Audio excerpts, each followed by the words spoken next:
So good morning, everyone. My name is Motti, and I'm the CEO of ReBlonde. We are a global-facing PR agency representing over 50 crypto and blockchain projects, 4 of which are here on stage with me. So we will start by allowing everyone to quickly introduce themselves and the project, and then we will move into specific questions. Go ahead, Yann. Thank you. So my name is Yann. I'm from France. I'm an entrepreneur for 10 years in the old world. Like, I'm coming from the VR and old entrepreneurship, and I've been now in the crypto space for 9 months. And I'm developing an independent metaverse network dedicated to all the independent virtual world or new initiative together on a true metaverse network. Thank you, Yann. Ruth. Hello, everyone. My name is Ruth Lavilotan. I lead the sales and marketing at ClearX. ClearX is a company started in 2018. It's basically an enterprise blockchain company. We use smart contracts over Ethereum on permission networks in order to automate the workflows of contract management for large enterprises, mainly in the telecom and media space. Thank you so much. Asaf. Hi, I'm Asaf from KIROBO. We build the Web3 infrastructure, and most specifically, we have 2 main products. The first one is an undo for a Bitcoin and Ethereum transaction. So if you make a mistake, you can retrieve the money back. And the second one is the liquid vault that allow you to create a decentralized backup and inheritance solution. Naim. Hi, I'm Naim Miretzky. I'm a co-founder of Loopycore, and we make games. Maybe the most trendy Web3 utility out there right now. And we want to bring more fun to Web3. Thank you. So we will start with a universal question to everyone. The crypto winter, or the crypto bear market, or the implosion of Terra Luna. Where do we go from here? Yeah. Okay, so it's on me. I think we already been on the bear market. Just give us more time to develop a new thing. But based on what I know, bear market is mainly to focus on what is already been done and not trying to bring any new ideas. So there is a lot of new innovation, a lot of a good product already existing, and it's push us to focus more on how we can get an innovation based on what already been done and try to gather all this. More focus about the product than to the market. Thank you. Ruth? For us, we're a bit outside of that cycle.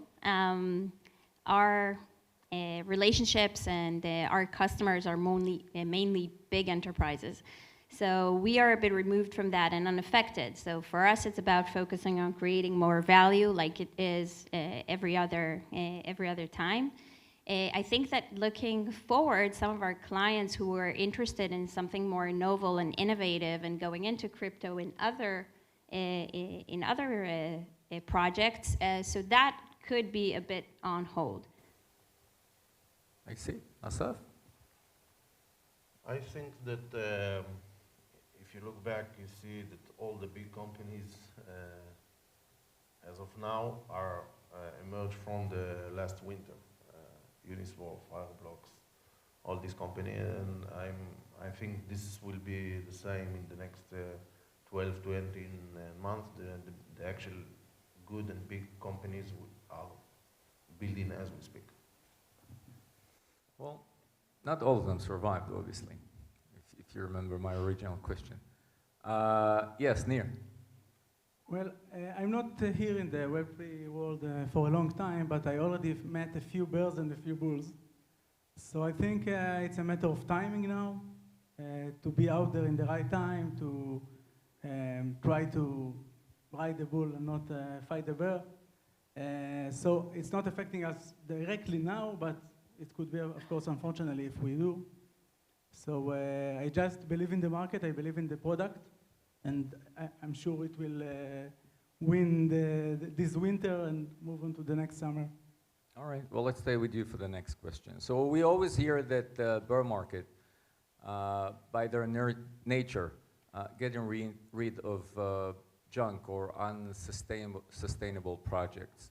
So I'm not going to ask you which main projects we're going to lose, but rather which big, strong project do you think will emerge stronger or more successful after this bear market cycle? Neil, to you. Okay. Well, I think everything is more focused now on the secure feeling of the end users. We had a lot of, we can call it early investors. All of this market is kind of early investor market. But lately, more and more mainstream people are coming into it. If it's kids that buying game coins for $100 or big companies that just want to fill this market, and those big slopes making them feel insecure, of course. And the big advantage will be for first for companies that give good value, of course, as always, and also for companies that can give secure feeling for the end users. It was an end of my sentence, but I didn't put the exclamation mark. Yeah, Asaf, do you care to name names? Which projects are going to emerge stronger out of this bear cycle? KIROBO, Absolutely. I think the product that will, as Guy said, all the Web3 infrastructure, if you think about that, the main thing that Guy mentioned is that there is one access point to all of them. So this is a solution, but this is also a problem. And the problem is that if you lose your key or your access, then you lose your key to all of your game. I'm not even trying to imagine the screen in my house if my son will lose his Fortnite access. So basically, this will be the next big challenge. And by the way, we are focused on that. The backup feature is his main goal is to eliminate basically the dependency on the access point on the private key, and this is exactly what we're doing. Ruth, which names? I think that every main category that has emerged in the last few years would have some winners. Every category has someone who has created more value for its users or is focusing on something that is trendy right now. So for DeFi, yes, safety, security, risk assessment will probably have big winners right now. For NFTs, there will probably have big winners right now that have established already kind of a user base or an outreach through popular games. Enterprise blockchain would have clear winners like ClearX, and every category would have someone who's created enough value to go along. Fantastic. Obviously, any project that is on stage right now. Yann. My bet gonna go for, as the previous speaker said, that all company that's gonna provide a standard and structure for all the new innovation to grow from there. I guess during this system, the one who's gonna find the most clever way to improve all the other initiative gonna be the next standard. All right. Back to you, Ruth. So Warren Buffett and Bill Gates don't own crypto because they believe that it does not add anything to society. Are they wrong? And if so, why?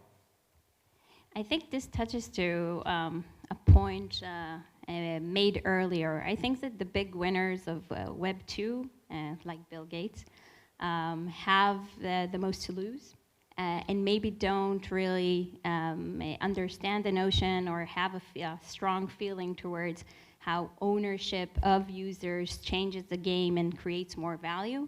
I think that letting go of a value that you already earned as a Web 2 mogul is hard, but entrepreneurs that are coming out right now with new projects, they don't have a lot to lose. They're building something and building it together with their users. in a participatory way that makes sense for them. So I think it's just a generational divide. It's very natural. If you've accumulated all your value in Web 2, it's hard to let it go. I see. Interesting. Asaf, why do you think that they're so against it? I think that I'm going to say something that few of the people will be mad at me. I don't see the value in Bitcoin. I see the value in Ether. Because Ether, you see huge community behind that, huge project, for example, our product, other project that actually build on top of that. So if you, I don't know, forget for 1 second that Ether is a token or something like that, so understand if there is a company that thousands of other companies use their infrastructure and build on top of that. So you see the value. And if you look only on that, so even if you are Bill Gates, you're supposed to say, okay, I'm in. Yeah, and what is your opinion of it? Actually, I think Bill Gates on this quote talk about crypto, and I feel weird saying that, but I disagree with Bill Gates. My bet is crypto is like, anyway, it's a way to achieve new innovation that mainly, and the goal on all Web 1.3, etc., is to achieve more freedom and more data ownership. So basically, yeah, I don't see why he can't say that. Or, as you said, maybe he is a little bit old-fashioned about this, but feel willing to say also. Also, he's flat out wrong. I mean, for example, I worked with a project called Iridium, and they're offering a solution via crypto to control carbon emissions, and obviously that contribute to society. So it's just flat out wrong. Yes, Naim. Well, I will take it to the gaming world, and Of course. free-to-play or freemium games were always the most hated business model for gamers, and also for the traditional gaming companies, including Microsoft, for example. And today, it's the most used, well, of course, everybody knows Fortnite and PUBG before it, and some other entrepreneurs before, but after the Fortnite explosion, now everyone understands that it's a very strong and valid business model, and even Microsoft have his own Halo version of free-to-play games. So I believe it's a matter of evolution. The old, I don't want to say boomers, well, it's very smart boomers, but still boomers. It's very hard for them to change the way they're thinking, I think. And hopefully, by time, they will change their mind too, and we will see Microsoft versions of Web3 utilities. I will not say games, hopefully, but leave the games for us. But also, I believe that they acquired Activision for this particular reason, right? I'm not sure it's the only reason. They have a few $100 billion reasons, but this is something that Activision want to do. But for now, if you look on the Web3 gaming arena, most of the successful projects are not from old-fashioned gaming companies. So I'm not sure. I'm sure some of them will succeed, but this is not the trend now. The trend now is to believe in teams. All right. Let's move on to specific questions per project. I will start with you, Yann. Do you think that the metaverse will be built using the blockchain? Sorry? Do you think that the metaverse will be created or built utilizing the blockchain? Yeah, absolutely. Metaverse is basically, the definition of a metaverse is a network that's able to keep integrity of a certain amount of your data going from one virtual world to another. So basically the keeping of integrity of data is the purpose of the blockchain. So I guess if someone built a metaverse with no blockchain, just moving from one to another, it cannot be decentralized. So it's basically, as a lot of metaverse projects today, is like I provide you a few different places to go, but I'm centralize all the decision about it. So if you want to achieve a true independent metaverse, you have, or it's the most simple way to go through blockchain, obviously. Ruth, do you think that the current bear market will slow adoption of blockchain in the legacy industry?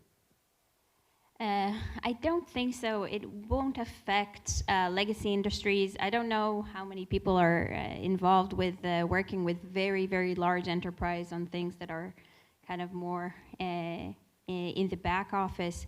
But utilizing smart contracts for what we do, or utilizing blockchain for things that manages large operations, they take a long time to sell, and they take a lot of education, talking to multiple stakeholders. So they move at their own pace, and they're not affected by cycles. We've experienced very high points in our journey. It didn't affect our sales cycle, and now the low, it doesn't affect our sales cycle. What is very important, and it's affecting the atmosphere, are the consumer applications. So their enterprises really kind of step back when something like this happens. Do you care to explain why blockchain is so essential to legacy industry? Yes, of course. I think that when you look at industries like the ones we play a part in, but also true for some of the healthcare industry and for energy and things like that. So a lot of their systems have been set up decades ago. A lot of their business processes and workflows are not automated at all. They haven't gone through the last 20 years of building applications in a new environment. So they have a lot of setbacks, taking them back from really achieving their revenue opportunities and going to market fast. So for us, helping legacy companies, we can achieve a lot more efficiency, a lot more step change towards the future than you can do with a company that already sells online, sells fast, everything is automatic, has been built in the last 2 decades on new technologies. So for instance, for us, the experience of helping telcos managing their contracts and networks has been, for them, life-changing. They've done everything over pen and paper, trying to establish a common sense of truth upon Excel, sent back and forward to each other, and taking their entire network assets, making them all available, even seemed like a fantasy to them. And now it's going through tokenization. They have all the availability open. They can share the information with each other in an effective way, and that's life-changing. Fantastic. Asaf, next question to you. How do you see crypto custody looking like by the time that the next bull cycle will come around? I hate custody, to be honest. Custody. And by the way, you're working on anything in that particular realm that may surprise us. Okay, so I hate custody. Basically, custody to me is the bank in a new form. That's it. Obviously, there are players that needs custody, like big entities, centralized exchanges, banks.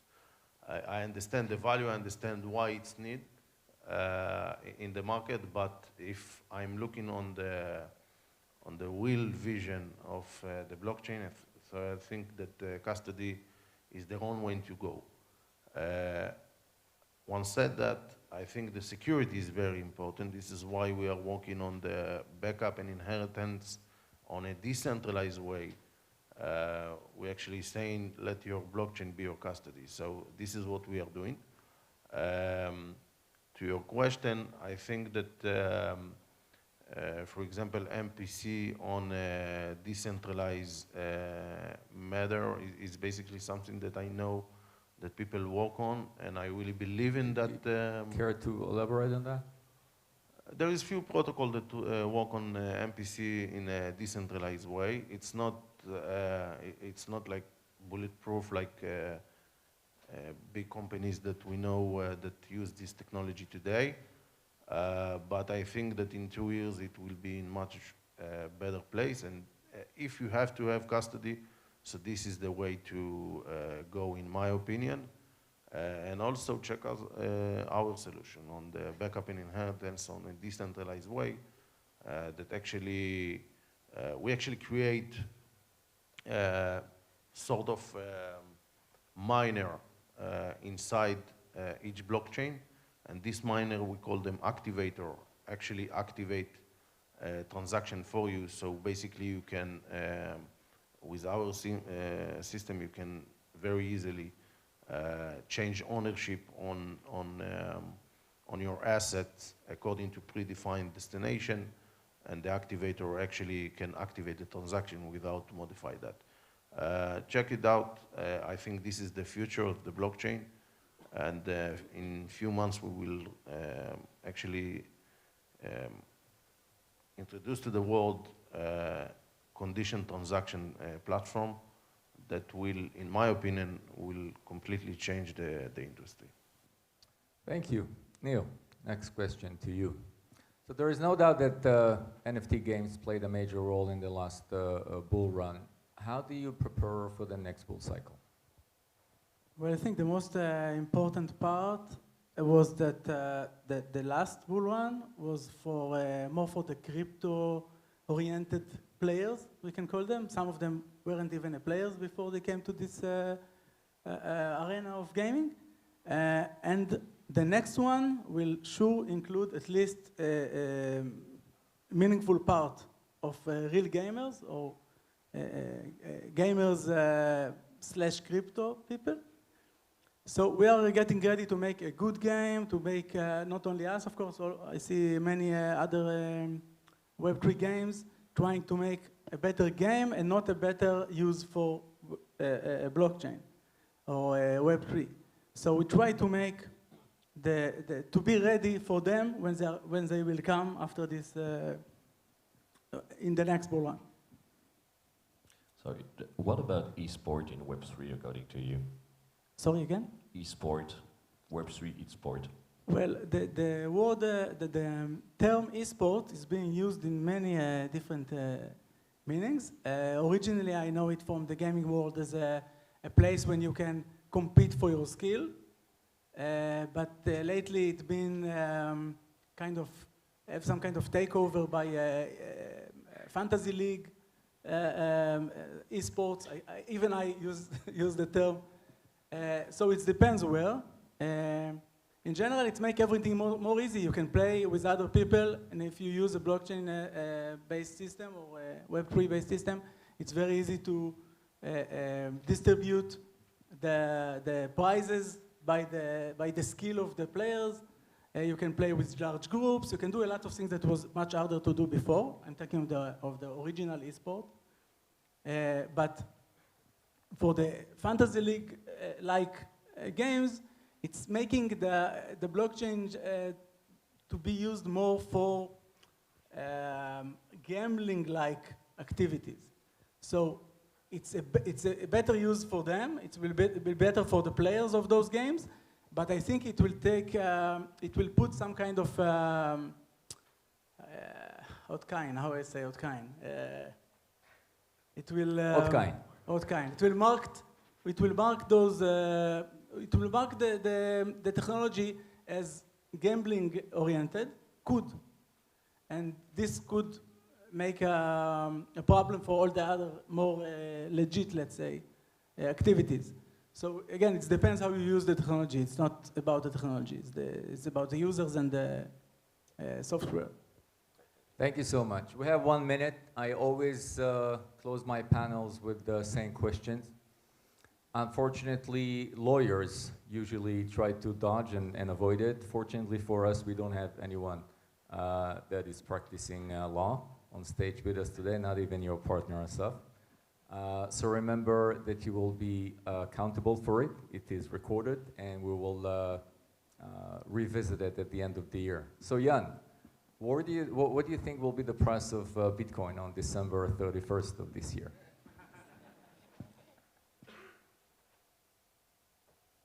Better. Are you not a lawyer? December. Go ahead, Ruth. Still in this environment on December. So 30-ish. Yeah. Asaf? I can speak about Ethereum. I think it's it will be around 6,000 USD, and because Ethereum it's about 0.5% of Bitcoin, so you can calculate. So triple from here. Neil, Bitcoin. I think people will buy Bitcoin for Christmas. That's Since a nice it's December. gift. Yes, it's a great gift, and it's supposed to be like a gift that keep on giving in the next year. I'm all for it. All right, I'm going for 80K. Thank you so much, everyone, and enjoy the rest of the day. Thanks.